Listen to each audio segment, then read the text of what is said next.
Le 18 janvier. J'ai eu l'hallucination suivante. 2 points. Je suis devant une fenêtre noire à attendre l'apparition de personnages pâles. C'est insupportable, je n'ai qu'un rideau. J'ai pris de la gaze à l'hôpital et je l'ai accroché. Je n'ai pas pu trouver de prétexte. Est-ce que j'exprime mes pensées de façon normale? À mon avis, oui. La vie? Il y a de quoi rire.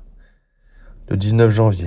Aujourd'hui, pendant une pause au cours de ma consultation, alors que nous nous reposions et que nous fumions dans la pharmacie, l'aide-médecin, en préparant des poudres, a raconté, en riant, on ne sait pourquoi, qu'une femme aide-médecin qui souffrait de morphinomanie et n'avait pas la possibilité de se procurer de la morphine prenait de la décoction d'opium par demi-verre. Je ne savais pas où diriger mon regard pendant ce récit poignant. Qu'y a-t-il de drôle à cela? Je le déteste. Qu'y a-t-il de drôle? Quoi donc? J'ai quitté la pharmacie en douce, je voulais dire. Que voyez-vous de drôle dans cette maladie?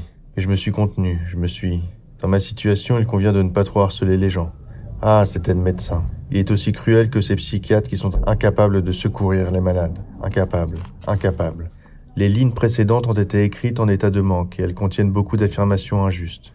En ce moment, c'est la nuit, la lune brille, je suis couché après une crise de vomissement, je suis faible, je ne peux pas lever les bras très haut et je griffonne mes pensées au crayon. Elles sont pures et fières. Je suis heureux pour quelques heures, le sommeil m'attend, au-dessus de moi il y a la lune, surmontée d'une couronne. Rien ne semble terrible après une piqûre. Le 1er février, Anna est venue, elle est jaune, malade. Je l'ai poussée à bout, elle aussi. Poussée à bout. Oui, j'ai un grand péché sur la conscience. Je lui ai fait le serment que je partirai à la mi-février. Vais-je le respecter?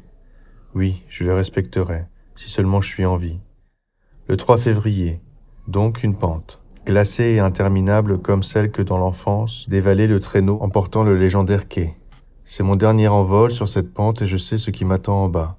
Ah Anna, tu auras bientôt un grand chagrin si tu m'as aimé. Le 11 février.